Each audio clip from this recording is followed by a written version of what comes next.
Hello everyone, and welcome to part 3 of this 4-part mini-series on Archimedes and some of the contributions he made to the mathematical world.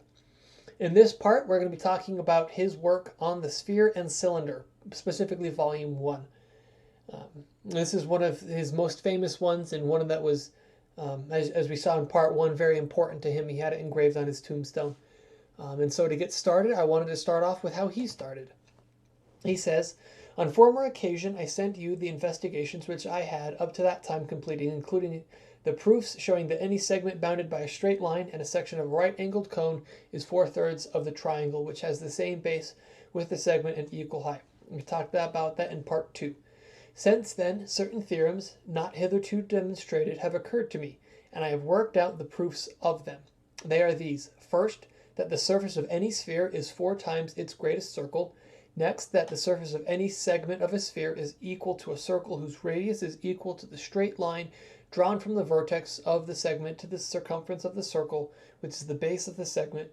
And further, that any cylinder having its base equal to the greatest circle of those in the sphere, and height equal to the diameter of the sphere, is itself half as large again as the sphere, and its surface also is half as large again as the surface of the sphere." And so it's ultimately this last one that we're going to be talking about here, right? The height equal to the diameter of the sphere.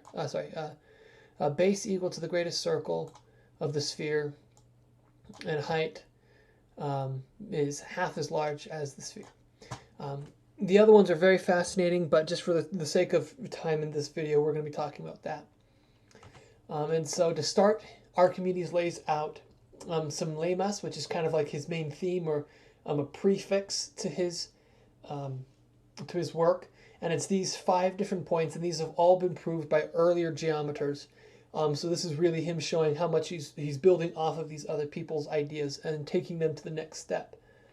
And so we're going to be starting in proposition 23. All the propositions before that are talking about cones and some of the relationships that they have, which is outside the scope of this video, and so we're just going to bypass that and just take him for his word on it. But in proposition 23, he says, "Take a great circle, ABC, of a sphere, and inscribe in it a regular polygon, whose sides are a multiple of 4 in number." So there's that there. Let A prime, M prime be diameters at right angles and joining opposite angular points of the polygon. Right, so we set up this image here. He then says, if the polygon and great circle revolve together about the diameter, A prime, the angular points of the polygon. So this is what he means by revolve, right? We spin it around there. The points of the polygon, except A prime, will describe circles on the surface of the sphere at right angles to the diameter. Also, the sides of the polygon will describe portions of conical surfaces. And so you can see here, right, we've got this straight line and a circle, so that's a cone. And so he really splits this up into a series of different cones. And then moving on to proposition 26, he says, the figure inscribed as above in a sphere is equal in volume to a cone whose base is a circle equal to the surface of the figure inscribed in the sphere, and whose height is equal to the perpendicular drawn from the center of the sphere to one side of the polygon.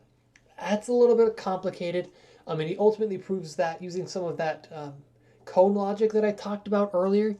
And so feel free to read through his work specifically to try and understand that. But it is very dense and very kind of hard to get a good grasp on. Moving on to 27, he says, the figure inscribed in the sphere as before is less than 4 times the cone, whose base is equal to a great circle of the sphere, and whose height is equal to the radius of the sphere. So we've got this, set up here with the cone and all that. And he ultimately, again, proves this using a lot of that cone logic and cone math. And it's really just too hard to try and sum up in here. But he does this. The important thing to get from this is that it is less than 4 times the size of that cone. Moving on to proposition 28, he does something very similar, except instead of putting the polygon on the inside, he puts it on the outside. So he says, let a regular polygon whose sides are a multiple of 4 in number be circumscribed this time about a great circle of a given sphere as A, all that stuff. And about the polygon describe another circle, which will therefore have the same center as this great circle, and then you let that line bisect it. So he sets it up in a very similar way.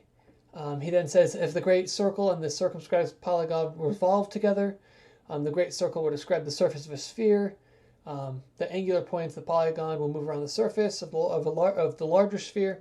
The points they contact the sides of the polygon with the great circle will describe circles on the sphere in planes perpendicular to A prime, and the sides of the polygon themselves will describe portions of conical surfaces. Right, very similar. He then says the circumscribed figure will thus be greater than the sphere itself. Right, because we know if you put the sphere in there, the sphere will be inside of the polygon. In proposition 31, he says the solid of revolution, circumscribed as before about a sphere, is equal to a cone whose base is equal to the surface of the solid and whose height is equal to the radius of the sphere. And so again, he then says the solid is as before, a solid inscribed in a larger sphere, and since the perpendicular on any side of the revolving polygon is equal to the radius of the inner sphere, the proposition is identical with proposition 26. So he recognizes that you can put a sphere around the outside of this one here, and be able to use that to say that it's got to be greater than 4 times the cone. And so you can see this here. Here's the outside, that greater sphere, right, that we were talking about, that's on the outside. And so you can apply that same logic as in proposition 26 to this. Proposition 24, he says any sphere is equal to 4 times the cone, which has its base equal to the greatest circle in the sphere and its height equal to the radius of the sphere. If now the sphere is not equal to 4 times the cone described, it is either greater or less. Right, so he does the same idea, right? He has these 2 bounds, and then he wants to see, well, does it equal those bounds? So he first says, if possible, let the sphere be greater than 4 times the cone. And so he ends up proving that he disproves that using some of those cone identities before and some of that really complicated math. Again, we're going to have to skip over that. And then he says, if possible, let the sphere be less than v. Again, more of that cone math and logic, and it's really hard to grasp. Feel free to try and look it up on your own and try and understand it yourself. He then says, since then the sphere is neither less nor greater than v, it is equal to v, or 4 times the cone described in the enunciation. And so we have now defined a way of coming up with the volume of the sphere. If you can find the volume of this cone, then you can know the volume of the sphere because it'll be 4 times the size of that cone. So let's tie this all together. He then says, corollary, from what has been proved, it follows that every cylinder whose base is the greatest circle in a sphere and whose height is equal to the diameter of the sphere is 3/2 of the sphere, and its surface together with its bases is 3/2 of the surface of the sphere. He then says, for the cylinder is 3 times the cone with the same base and height, i.e. 6 times the cone with the same base and height equal to the radius of the sphere. But the sphere is 4 times the latter cone, and so that leaves us with 6/4. Therefore, the cylinder is 3/2, right? A simplified version of 6/4 of the sphere. And so we can see that there. And so ultimately, that's how he comes to that conclusion. By relating spheres to cones and cones to cylinders, he's able to tie it all together. And it really just goes to show how Archimedes' brain works. He's able to think of these very complex, very sophisticated ideas and to work them out. But how can we do this today? What methods do we have now? Well, one thing is we can use the solids of revolution. This is one of those techniques that we have today, and it consists of finding the volume of infinitesimally thin cylinders that follow the shape of a line or curve. And so if you think about what Archimedes did, he found the sum of infinitely of cones.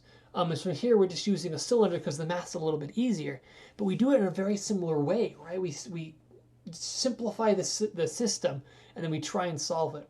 And so let's try and find the volume of the sphere. So the way that you do a solid of revolution is use this general equation here. So you've got your bounds, right? This is very similar and is the same concept as in part 2 with the fundamental theorem of calculus.